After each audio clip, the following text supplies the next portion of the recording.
Les decíamos que es francamente penoso, lamentable, repudiable la salida de Gabriela Jiménez del Ministerio de Salud y la salida de otros valiosos funcionarios que en plena pandemia han tenido que dejar el cargo porque todo se desmorona, es un descalabro el Ministerio de Salud. Está con nosotros el doctor Ernesto Gosser, médico saludista, profesor de la Cayetano. Doctor Gosser, ¿cómo está usted? Bienvenido, como siempre. Buenas noches. Buenas noches, Jaime, a usted y a sus televidentes. Gracias por la invitación. ¿Qué tan importante en una pandemia es este equipo humano que desde el comienzo trazó las líneas maestras de la vacunación, la inmunización, el manejo de cifras, el manejo de grupos etarios, y además que se vayan así diciendo, por ejemplo, que no eran convocados a reuniones, no había coordinación ni recursos económicos, sin contratos, carencia de recursos, intrusismo? ¿Qué está pasando para usted en el Ministerio de Salud, doctor?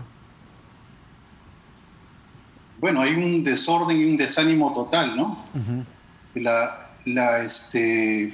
Magíster Jiménez ha tenido ciertamente un papel muy importante en la respuesta que el Perú ha dado al COVID.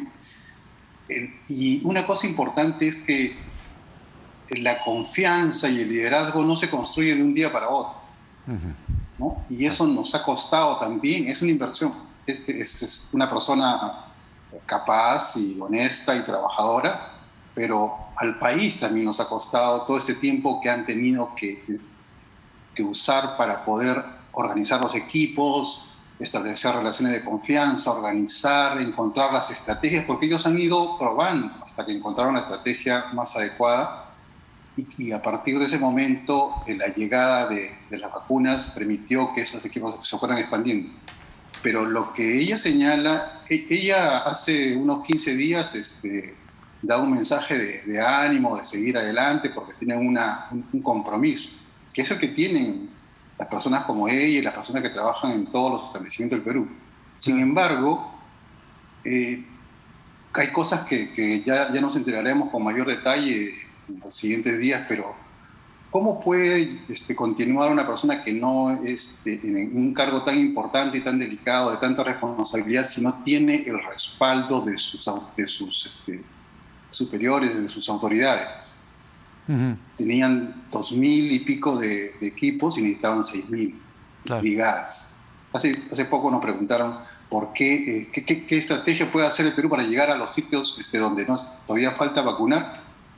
Perú lo conoce, lo ha hecho hace mucho tiempo. Claro. Brigadas, casa por casa, eso se llama barrido. Claro, claro. Es muy lamentable. El Colegio Médico del Perú se opone a la medida de aforo en espacios cerrados y abiertos al 100%. La OPS dice que esto puede hacer que se incrementen los casos COVID, y lo que nos gustaría que nos explique es si esto tiene algún asidero. O sea, abrir espacios cerrados, espacios abiertos. Los espacios abiertos son menos riesgosos, ciertamente, pero los espacios cerrados al 100%, ¿qué sustento puede tener ello? Bueno, eso no tiene ningún sustento, ¿no? Todas las pruebas que se han hecho con las mascarillas, las que se han estudiado en condiciones de laboratorio y estudios en población, muestran pues que el uso de mascarillas protege y protege más el uso de las mascarillas, las KN95 en espacios cerrados. Estados Unidos, en junio del año pasado, hizo una cosa similar, pero solamente para los vacunados, ¿no? Dijeron los vacunados en espacios cerrados no usan mascarilla. En el 4 de julio hubo un brote en un espacio cerrado justamente porque las personas vacunadas también pueden contagiar. Entonces regresaron con la medida. Yo lo que lamento más de esta medida, bueno, lamento todo el desorden, todo el desastre en el que están inmersos nuestro Ministerio de Salud, sí, pero específicamente lamento que se esté abonando a la confusión de la gente. El ministro dice una cosa, dice otra cosa, se desdice. Eso no no es lo que se debe hacer durante una epidemia o una pandemia. Tiene que haber lo que llamamos la comunicación de riesgo, tiene que ser clara, de una persona que tenga la confianza de la población y la confianza de su equipo de trabajo. ¿Cree que esto es un desastre? Bueno, la situación es desastrosa, pero no es un desastre total. Yo creo que hay la gente en salud está trabajando, sigue trabajando en los hospitales, en los centros, en los programas de prevención, con las comunidades, siguen trabajando los certificados trabajadores de salud anónimos, que son los que soportan el sistema, pero están muy desmoralizados. Es muy difícil trabajar así, es muy estresante, ¿no? Y a ellos nuestro respeto, ¿no? Pero el problema, como usted bien lo decía hace un momento, es el liderazgo. Y si el liderazgo es ese, ¿no? Un señor que ofrece una agüita de arándanos como receta mágica para curarse de la salud, a un profesional de salud eso le debe, pues, saber a cebo de chicharrón, ¿no? Sí, y no solamente eso, sino que después decir que hay 46 referencias bibliográficas, eso ya empeora las cosas, ¿no?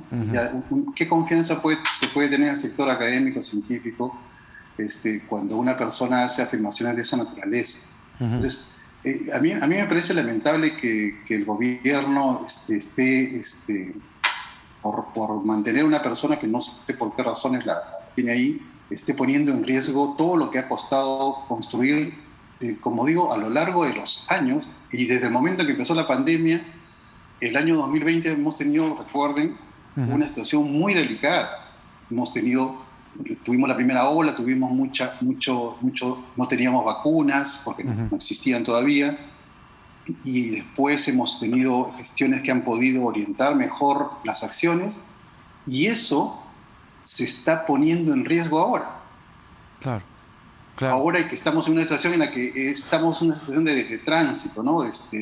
No sabemos todavía qué va a pasar. Una cosa que hemos aprendido durante la pandemia es que todavía no se pueden hacer afirmaciones pues, categóricas. Eso de retirar las mascarillas, si algunos gobiernos lo han hecho, han tenido que retroceder y otros lo están haciendo, pero probablemente lo lamenten porque lo están haciendo de manera temeraria e irresponsable. ¿Qué decirle al personal médico que en este momento se siente a la deriva, pero que es un personal valioso, es un personal que se ha fajado y se sigue fajando en medio de una pandemia, trabajando todo lo que trabajan, pero desmoralizados en su gran mayoría por tener a un ministro de esta catadura? ¿Cómo decirle a la gente que trabaja allí que no decaiga, que no se desvanezca? Mire, el personal de salud está comprometido con la salud de la población. Puede estar desmoralizado y estar sufriendo la situación, pero va a seguir respondiendo. Va a seguir respondiendo porque ese es su compromiso. Las personas que a veces vemos en las fotos que salen en los diarios o en los noticieros, claro, de enfermeras, de técnicos o de médicos que tienen un parto lejano, de enfermeras que están en un peque-peque, no les dan un pago extra. Están comprometidos. Yo creo que deben afirmarse en su compromiso, pero también, como lo está haciendo el Colegio Médico, defender los fueros de algunas profesiones que han sido difamadas, como la profesión médica, ¿no? Lo que se ha dicho de los médicos es inaceptable. Por más que sea el presidente del Consejo de Ministros, las declaraciones del presidente del Consejo de Ministros son agraviantes.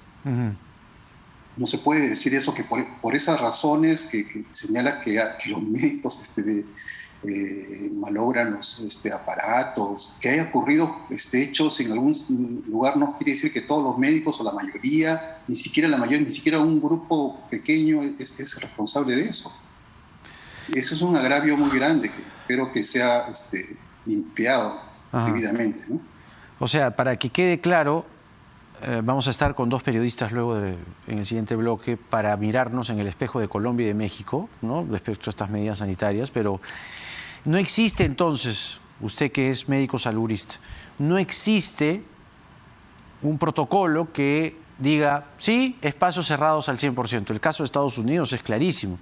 Además, todos estaban vacunados, ¿no?, en este espacio cerrado que abrieron y los casos se dispararon. En el país, 30% dosis de refuerzo es una locura. No existe entonces sustento técnico, científico para la medida que Condori, Agüita, quiere aplicar.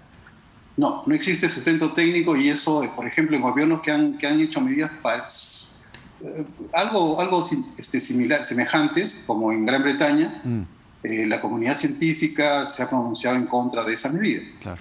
Ahora lo acaban de hacer en Paraguay, pero también con una forma muy responsable. Ellos tienen 43% de población vacunada y han levantado las medidas, han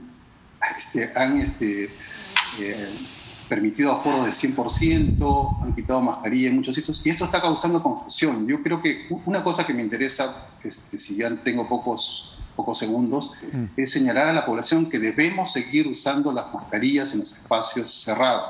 Así es. Así estemos vacunados, así los demás estén vacunados, si es que no vivimos en la misma casa. Que debemos mantener los lugares ventilados porque eso permite eliminar los aerosoles, que es la forma más frecuente de contagio.